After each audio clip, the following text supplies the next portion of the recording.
Thank you very much, Mr. President.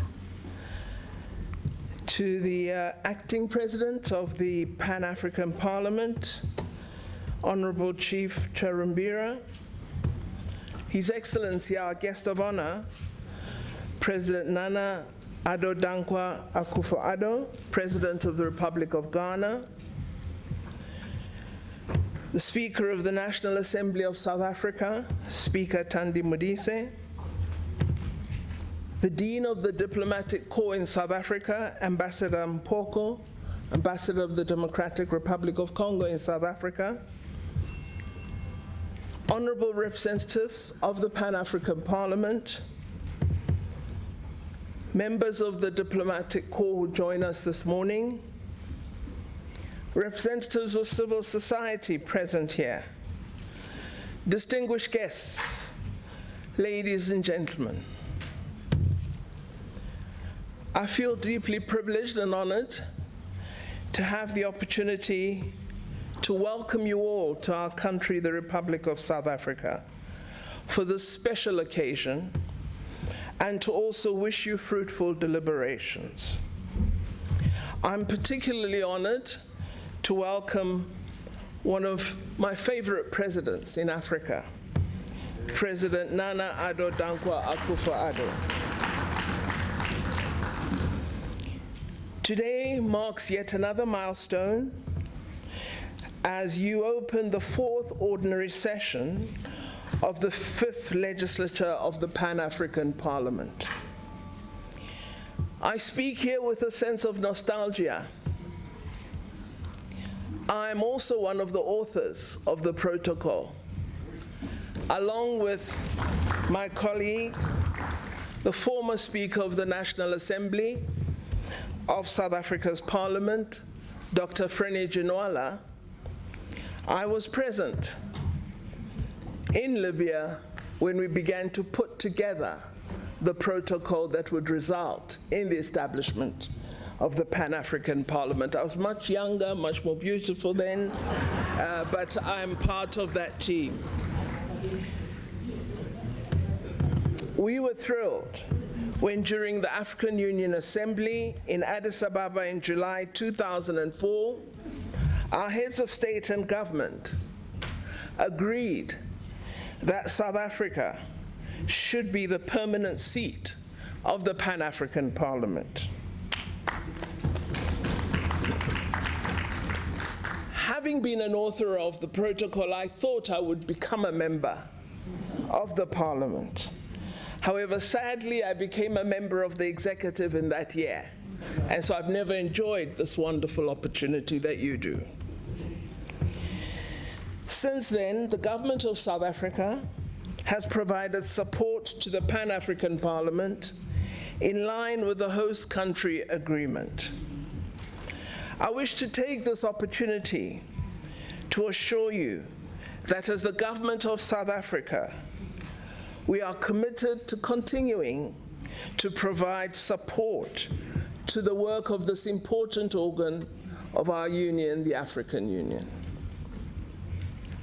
In fact, currently, we are discussing the matter of the permanent seat and are deliberating upon purchase of the appropriate land site to begin to build the permanent seat of the Parliament. Excellencies, as all honorable previous speakers have said, the past few months have been very difficult months, and they have devastated us, particularly South Africa, but the world community, following the outbreak of the coronavirus pandemic, which has claimed the lives of so many compatriots on our continent. The socio-economic impact of this pandemic will be felt for quite some time. However, there are glimmers of hope, particularly as we observe many of our governments and leaders initiating the first steps of national vaccination programs. And I thank President Akufo-Addo for Ghana leading in this regard. I'm pleased that we've also begun our vaccination program in South Africa, with hiccups here and there, as will happen all over. We have now begun with the second phase of our vaccination program, which is focused on people of 60 years and above, following our first phase of vaccination, which was that of health workers. I believe our continent will have to, in a very determined manner, address the worst effects of the pandemic for several years to come. Responding to it has not been easy. We've lost many people, as I said, and many of our key industries have been badly impacted. But I believe that as Africans, we will arrive at a point where we overcome this terrible pandemic. We have been warned that there will be other pandemics. It's a pattern of life we have to be ready for. And hence I firmly agree with the acting president of the Pan-African Parliament that we as Africa must ensure we build the resilience to respond to any health threat confronting us as humanity. I also firmly agree with him that we must use our research and innovation capacity to develop these responses. We must rely on our human capital, our institutions, to develop this ability to respond actively. This means, as the Pan-African Parliament and as parliaments in our countries, we need to give more attention to what we are doing to invest in higher education, what we are doing to invest in intellectual capacity, what we are doing to build research and innovation institutions. Because if we cannot do that, then calling for Africa not to be dependent is merely to be rhetorical, to utter nice words, and not to change the fate of Africa. And it is only you, as parliamentarians, who can provide answers to those questions. Just as it is you who will provide answers as to whether we have good governance and democracy in Africa. Nobody else. You tolerate the abuses of the executive. No one else does. You permit the executive to run roughshod over democratic institutions. It should not be the case if you were doing what we expected when the protocol was drafted. I think we must acknowledge the role that His Excellency President Cyril Ramaphosa played in helping us determine effective responses to this COVID-19 pandemic. And I was absolutely thrilled when His Excellency, our chair of the African Union, President Tshisekedi, proposed that President Ramaphosa should continue the role he has played and serve as the African Union champion for our COVID-19 response. The President continues to work tirelessly together with the African Union Commission Chair and its Bureau to confront the challenges the continent is facing due to this threat. I hope, Excellencies, that at the conclusion of the deliberations of the Pan-African Parliament sitting, you will adopt a resolution supporting our fight that the WTO should temporarily waive the TRIPS protections which do not grant us access to the technology and the means to produce vaccines in the African continent, in countries that are able to produce them. This is something you must support South Africa and India on. We have put the proposal to the WTO. There is massive resistance to this opening up we're calling for because it suits many for us to be a customer. We are saying to them, we can produce, and we want customers too. The reason for the existence, the raison d'être of the Pan-African Parliament is that we should have a platform for people from all countries on the continent to be involved in deliberations and decision-making on the problems and challenges that confront us. It's therefore my hope that you will exchange very focused and deliberate views on this important subject. Our public representatives should be the front line of leading Africa to greater autonomy, and they must actively support Africa in developing its capability to respond. As I said, we have made great strides. Actually, our continent has been quite amazing, which shows its caliber. Despite predictions by many that we will be the worst hit. I don't know if you recall those public statements, that there will be bodies of Africans lying on the pavement once this virus hits Africa. And here we are.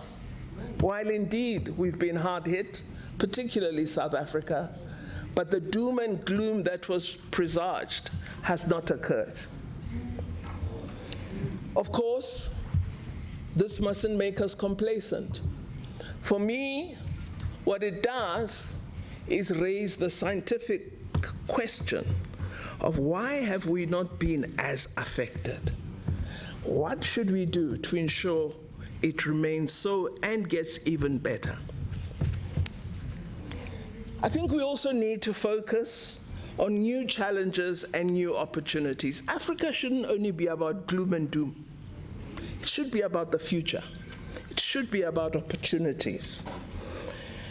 I think one of the great opportunities lies in the decision of our Assembly of Heads of State and Government in February this year that our theme of the African Union for this year should be arts, culture, and heritage, levers for building the Africa we want. The endorsement of this theme affirmed Aspiration 5 of Agenda 2063, the Africa we want. An Africa, as Aspiration 5 says, with a strong cultural identity, with common heritage, shared values, and ethics. We anticipate that the programs and activities developed under this theme will allow African states to leverage important economic opportunities for growth that lie within the development, dissemination, and indeed consumption of African arts, culture, and heritage.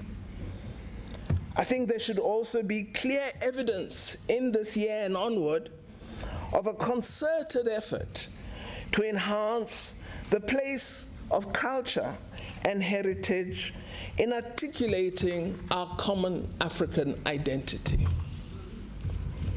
As one of the key organs of our union, it is thrilling that your agenda also focuses on this important theme. We believe arts, culture, and heritage can be a catalyst for employment creation, for new industry formation, and for income generation, particularly for women and youth, those most marginalized on our continent. However, we've not done enough to promote arts, culture, and heritage on the continent. For many decades, in fact centuries, our continent has been the victim of the importation of practices and cultural mores from other regions of the world. And these have been shoved down our throat to the neglect of our own heritage. It's therefore high time that we promote our own wonderful culture and heritage and export it to other parts of the world. We also should join Senegal, Nigeria, Ghana, and Egypt in doing similar work that they are doing to create heritage institutions that reclaim our identity. We need to be more bold in claiming our space globally and leverage what we have to do this. There are many opportunities that could be taken up through music, through films, through dance, to name but a few cultural attributes. I believe as we focus on this theme, we should recall that thousands of our African cultural artifacts and symbols were stolen by former colonial powers, primarily during the colonization era, but it goes on even today. Most of these artifacts are still displayed in foreign museums, and many are refusing to release these artifacts to us. Effort and pressure from countries is required to ensure we repatriate these priceless gems, which are part and parcel of our heritage. Let me not get excited, Excellencies. Our guest of honor is going to excite us. I would like to conclude by commending the Acting President of the Parliament, the Honorable Chief Fortune Charumbira, for working tirelessly to ensure that the Parliament sits even during these difficult times of the pandemic. I wish you all productive and fruitful deliberations as you consider key issues that are impacting on our wonderful Africa. I also wish you all the best as you elect men and women of talent as the new members of the Bureau, and as you set about the renewal of the leadership of other structures of this Parliament, such as its permanent committees and thematic caucuses. I wish to conclude by thanking the outgoing Bureau with whom I had built a positive relationship. It didn't begin that way, but it ended well. Let me say, Excellencies, as I close, asante sana, merci beaucoup, muito obrigado, shukran, nyabong, and I thank you all.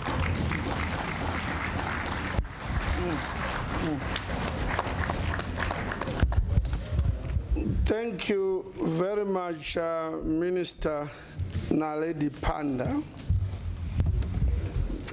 You were not excited, but you spoke a lot of good things. And you are not yet old, because your speech could demonstrate that you are still of very sound mind, very energetic. Half of the time you are not even reading, you are speaking from your heart. So we still classify you as young. And still beautiful, Minister. Things have not changed. Don't worry. I had comments when you say my face. I had 2 comments said, you are still beautiful. So I'm just repeating what came from the floor. And you said, His Excellency, the President here of Ghana is your favorite president, or one of your favorite presidents. I also want to say his presence here demonstrates that is effective. But the honorable members, last night I did make a comment to His Excellency, the President. He impressed me in one thing. The Ghana delegation at PAP joined us at, where he is residing temporarily. And when the delegation of 5 arrived, and the president knew each member by name. Each member by name. That is Joseph, also, Muntaka, Collins. I could not hide my excitement. I said to him, Your Excellency, you are a real true leader of the people, because most of presidents don't know their MPs. How come you know your MPs? This is very good. They want to commend you for that, and I'm very excited. I now call upon the Right Honorable Thandi Modise, Speaker of the South African National Assembly, to deliver a message. A former 2-3 years ago was a member of Pan-African Parliament. Thank you.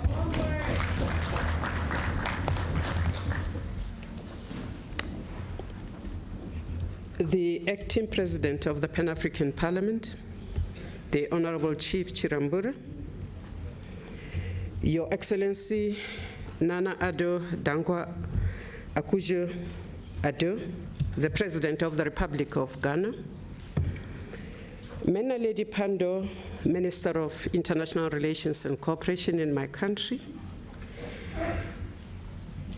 Your Excellencies, Speakers, Deputy Speakers, and other presiding officers, Ambassador Mpoko, and all the other ambassadors here present, former members of the Bureau, members of the Pan-African Parliament, ladies and gentlemen, we are grateful to be here today as you begin with your official 4th ordinary session in this your 5th Pan-African Parliament. We join those who bow their heads in sorrow because multitudes of Africans and other peoples across the world have died because of the coronavirus. We note in particular the deaths not only in the National Assembly and the National Council of Provinces of South Africa, but also in the provinces and in the local government of public representatives. And we know that across the continent and across the world, public representatives have died as much as the people they represent have also died from this. We note that the pandemic has actually opened our eyes to the disparities that continue to exist between us as the former oppressed, between us as the former colonizers and the colonized, sometimes between us as those who were colonized, between these boundaries that were set between us. We also have seen how the coronavirus has affected women and children in the rural areas specifically, and those of us who have inherited areas of informal settlements, we know how hard hit those areas are. Now, it is important for us to begin as public representatives to internalize the impact of the coronavirus on all of us, but to also specifically note that the pandemic has also increased the general exposure for women towards gender-based violence and femicide. Unfortunately, it is what it is that when those who control the purse strings, those who are seen as the heads of families, when the finances are hit, that the vulnerable ones in the household, in the communities, take the beating. So we also acknowledge that there are undesirable ramifications of this persistent virus. But we cannot panic. We know that when we do unite as Africans, we will beat this thing. And when we beat this thing, we will begin to rebuild our economies, we will regain our cultures, our identities, we will regain our love for music, we will remember who we were, even when the memories of old have been wiped out. Honorable members, we must remember that tomorrow we celebrate Africa Day. That march towards the dismantling of colonialism and slavery. Except that we didn't really dismantle slavery and colonialism. Because those who have stood here before me remember, and I remember my short stint in this house, just how the former colonizers' languages divide us as this house. That, honorable members, must stop. It is not the languages that must define us. It is what we stand for as public representatives. We are here because our people believed in us. They voted for us. We went into parliaments. We were correctly then sent to these institutions to represent. Our people believe that we represent them because we care. We represent them because we've got hearts and minds. We represent them because we are honest and will do what is right, not only to those who are within our borders, but to those who are across this continent. And therefore, it is important for us that we begin to remember that if the Pan-African Parliament unites, if the Pan-African Parliament begins to rotate its elections as it should, because that is the other weakness this House has. That rotation of the leadership of this House, which has been recognized by all that we stand for at the AU, is not happening in this House. So we want to say that it is time. It is time that we recognize that unity is not just because we show might, we show wealth, we show how we can speak. Unity is sometimes you reducing your pace to the slowest amongst us. You accepting that all of us need to get to where all of us must get, because the end game is about unifying, it is about building relations, it is about building people, and therefore building the economy of Africa. It is about recognizing that we are not just handbags as women. It is about recognizing that young people of Africa are ready to take their places and their spaces in this house. It is about recognizing that until we open up, until we recognize our weaknesses, that we're not going to change, that we will have rounds and rounds of democratization of this continent and fail each time because we are divided by that which we inherited from our colonizers. And therefore, I want to say that we need to start thinking as Africans. We need to start thinking as brothers and sisters. We need to start building this continent. And I keep on asking, what is it that we don't have in Africa? Ambassador Mpoko, whatever it is that it takes the world to produce this connectivity, the minerals are where? Are in the DRC, are in Brazzaville, are in South Africa, are everywhere in our continent. They are mined and sometimes they are stolen because we get distracted of being enticed into civil unrest, being enticed into having quarrels with neighbors instead of holding hands and building. Why do you think that you continuously need to buy from the other continents what you wear? Your best designers, honorable members, are Cameroonian and Ghanaians. Your best producers of material is still Senegal and Nigeria.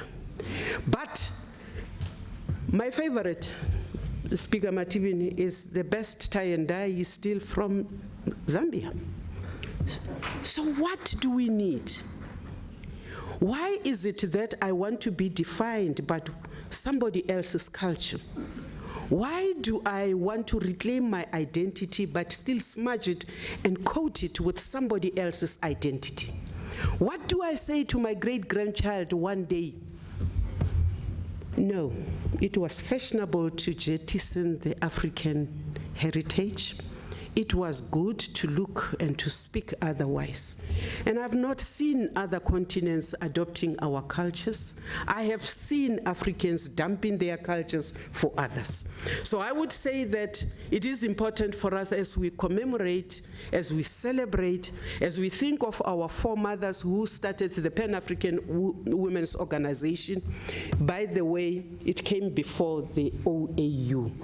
That, in fact, our foremothers began to understand that without the unity of Africans, there would not be an Africa to live for their children. That when the OAU came in, it was to solidify the thoughts that may not have been solid from our mothers, to begin to build together that which we must hand over to future generations. So for me, when we celebrate Africa Day tomorrow, we must say no to continued gender-based violence. We must say no to gender discrimination. We must say no to racial and even ethnic discrimination. We must say no to, I am better because I'm within the South African boundaries, and you, because you are across the borders, are nothing. Because without my neighbor across the border, I am nothing.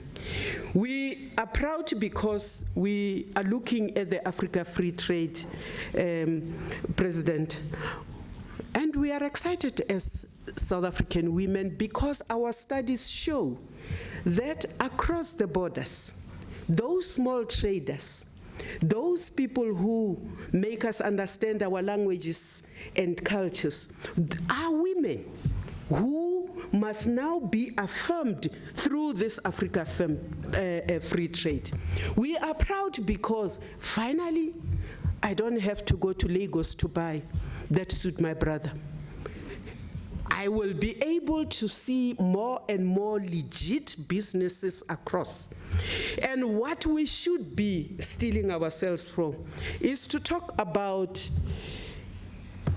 Honorable Minister, what other jurisdictions do about enabling members of regional and continental parliaments to do. That passport, we should enable members of the Pan-African Parliament, members of SADC, to be able to go across as and when their committees send them.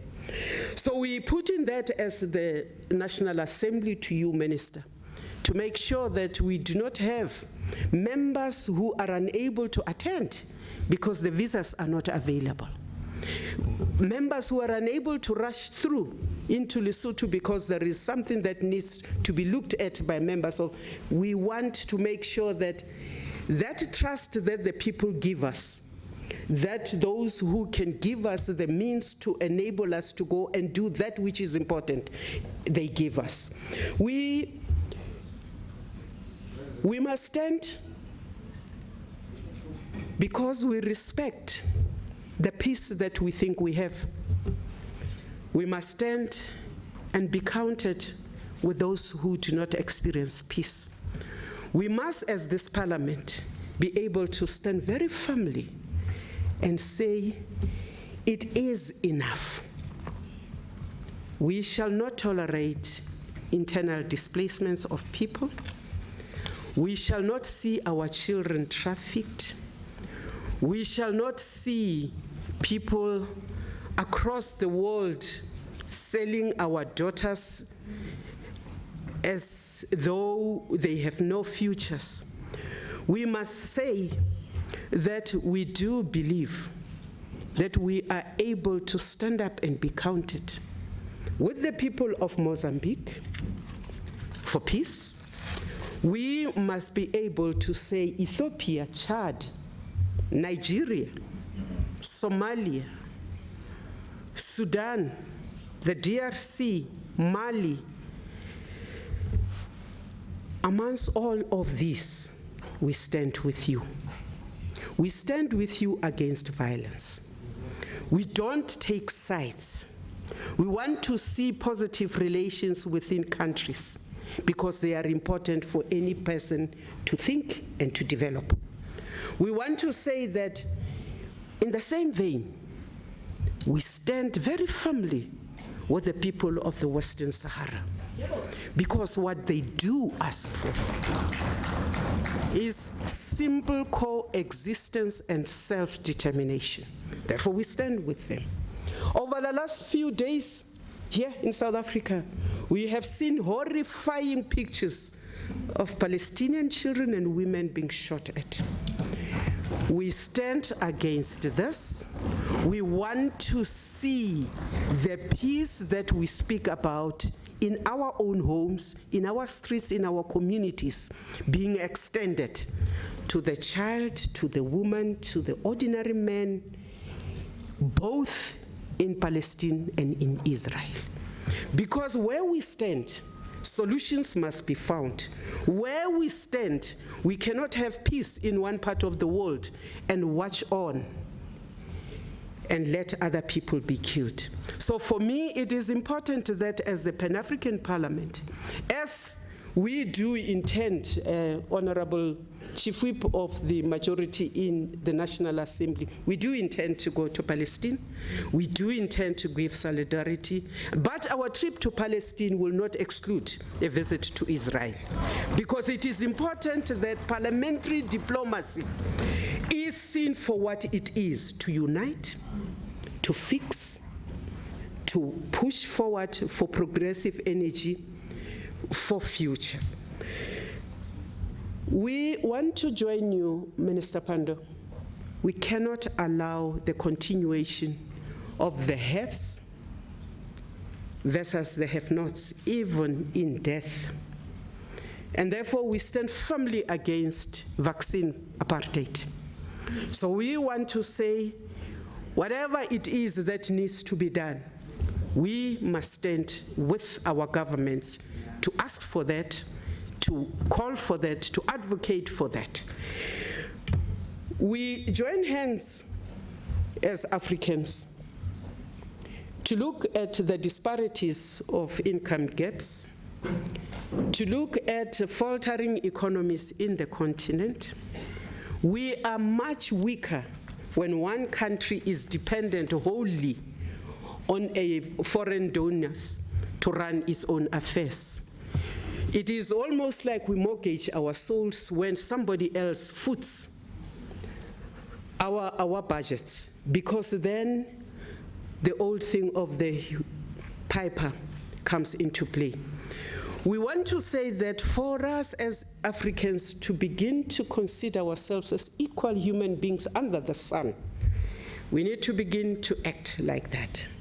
We need to recognize and to respect that we are equal. I am a rural girl. I've never felt inferior to anybody in the world, because I do not think that anybody is built like a car to be superior than the other. We are born the same way. We need to respect the spaces that we need to get into. So I want to say that we must unify this house in doing that which is good. We must lessen the disagreements. We must be able to listen to arguments from any country or any region of Africa without descending into acrimony. We must be able to respect all the languages and all the cultures. We must be able to move so that we do what Mayor Pandor says we must do: hold our executive to account. We failed dismally to do so because in the short stint I spent here, this house was not united. This house, we actually as South Africa had issues even about the rules of the house. So we would like to say that which Chief Chirambura, you are talking about, the gaps in the administration, like we are beginning to do at the SADC PF, where SADC countries second whatever skills they think we need to tighten up that regional forthcoming parliament of ours. We must begin to then look as countries of Africa whether we cannot see the gaps, and second, for us to ensure that that research which we are told is lacking is strengthened, and therefore begin to be taken seriously because we take ourselves seriously. We, as South Africa, we will be looking at is the 25 years of our constitution.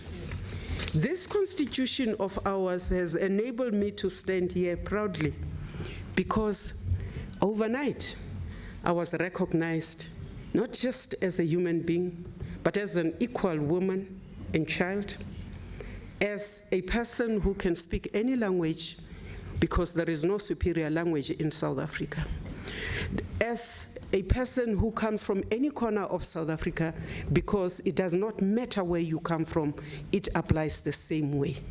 Because I can now have access to education. My grandchildren will be better than me. They will have better access to education because suddenly there is no culture, no custom, no tradition that is inferior to any. Because I am not just because I'm lighter or darker. And most importantly, nobody judges me because I am female or male or anything in between. And therefore in this country, we even celebrate the different sexual orientations and choices that South Africans make. Because we did not make them, their makers did, and therefore it is important. We respect religions. We respect everybody who comes into our country and do that. And we want to say that in the last few years, South Africa, and in Ndatembogo, you'd probably remember that I addressed the ambassadors in South Africa in Cape Town some 2 years ago on the issues and the accusations that South Africa was becoming xenophobic. We will not tolerate xenophobia in South Africa. We will not tolerate any human being being treated differently. What we shall not tolerate also is criminality, whether it is by the nationals or the extra-nationals within our borders. We will respect the laws and we will protect anybody and everybody within the borders of South Africa. Chief Chirambura, I wish you well, my brother. I hope that the rest of this sitting goes well. I hope that you have very fruitful deliberations, and I hope that we will be able to unite in such a way that we move forward.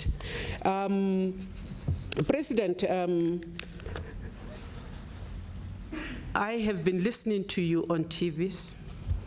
I have even been reading your speeches. I'm very happy that today I have physically met you because Ghana has a special place in our hearts.